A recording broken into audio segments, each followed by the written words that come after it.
the Maxwell. Their first look is Jeremiah Lowe for Notre Dame. Makes the defender miss. There's no limits to what postseason superlatives he's going to receive. Fernando Mendoza has just been sensational. What a throw! Fernando Mendoza with the drive of the season. Defeat Julian Sayin. The guy's damn near flawless. He's an incredible talent.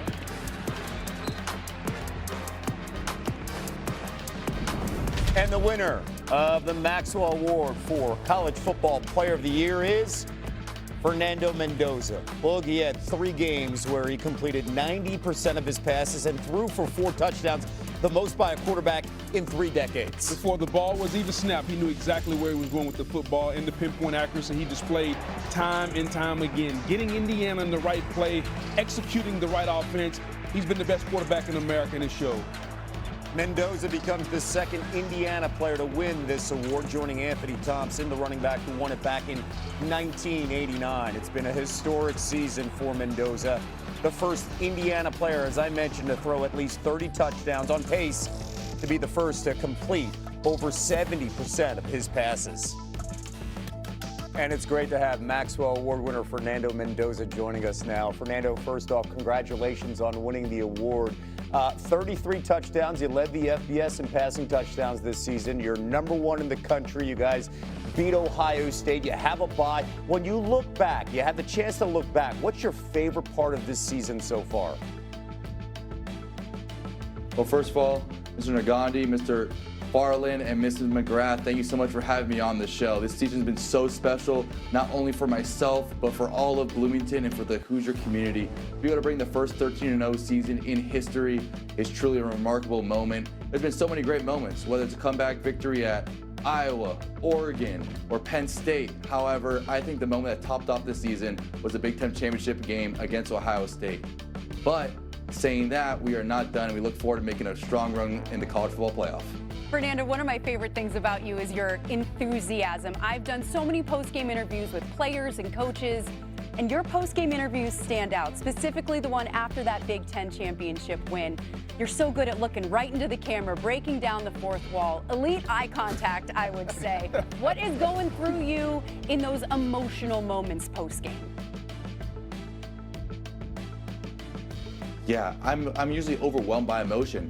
And in that Ohio State victory, I honestly just blacked out just because it meant so much to all of my teammates, all of my coaches, and the entire Hoosier Nation. We've been working for this moment so long, all through the hard summer workouts, spring workouts, and then culminating in fall camp, and then putting the cherry on top and winning the Big Ten title.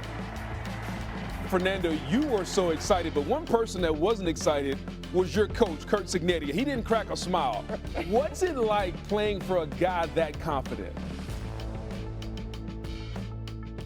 Coach Cignetti makes sure that we're always humble and hungry. He makes sure that there's no complacency in the building. Whether we just won the Big Ten championship or just had a great road win, he makes sure that he always reminds us that we need to clean up what's on film and that we could always get better. And I think that's what's so special about this team is that we truly attack every single game like it's the Big Ten championship game or it's a playoff game. Speaking of a game, let's go on the field for what I think is your defining moment. It's Indiana against Penn State. You get sacked the first play of the last drive, 1:51 left, and then you take your team down to score the game-winning touchdown. Take us through what was in your mind during those moments. Yeah, so we actually got an opportunity with 4 minutes left, and we stalled out. However, the defense did a phenomenal job, got us stopped, and as we trotted onto the field, there was Mo Bamba playing, the students were loud, everyone was getting ready to rush the field, and we were all in the huddle and basically said to each other, hey, this is what we do. We had a comeback victory against Iowa, we had a comeback victory against Oregon. This is gonna be the third time's a charm right here. The first play, I take a sack. That is the worst thing. If you talk to any football coach, that is the worst thing you could do. That slashes the percentages in less than half. However, we were able to bounce back, and the true key factor to this team is resiliency. We were able to bounce back, have a nice gain over the middle, and then once we got the ball rolling, we couldn't stop. We got into the red zone. Coach Knowles over there and the whole Penn State squad, they're phenomenal players. There are going to be a lot of future NFL players there. They called cover 0 3 times in a row. bringing the heat, bringing the pressure, all-out blitz. We knew their hand. They knew that we needed to get in the end zone.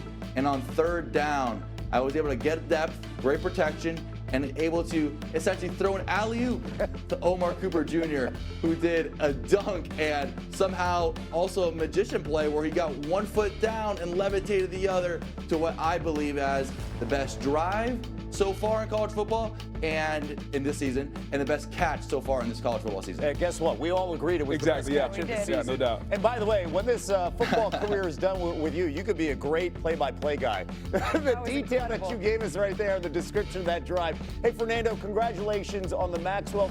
Congratulations on a phenomenal season. And I know you're collecting a bunch of postseason awards. Good luck, of course, in the playoff. Thank you for joining us. Thank you guys so much. Go Hoosiers. God bless. Fernando Mendoza is so likable. Absolutely love that interview with him. And he took home multiple awards tonight. So did Jeremiah Love, Kalani Sitake, the Buddy Stevens Award, Makai Lemon, the best receiver in the country, and Jacob Rodriguez, the Bednarik. And then some others, Caleb Downs with the Jim Thorpe Award, Tate Sandell, the Luke Rosa, Fernando Mendoza again, the Maxwell. Just so much talent that we were able to speak with tonight. And to Booger's point, it's so great to see these guys with their helmets off, to get to see some personality. Fernando Mendoza in his comfort zone, Yes. looking straight into the Lot of camera. energy. You gotta love it. Locked in here. Well, the thing that really stood out to me today, and I think for this whole season, okay, we got the Blue Bloods, Yeah. we got the Notre Dames, USCs, the Georgias, the Texases, the Oklahomas that won awards, right?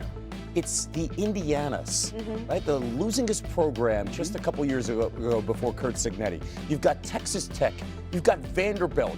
We're highlighting guys from North Texas. That to me shows that the game's expanded even more leading into the playoff. No doubt. And speaking of the playoff, now that we've got all these awards and everybody's going to go on the banquet circuit and get some awards and have fun, we still have a playoff to play. Yeah. So in the playoffs, your best players have to show up and be at their best.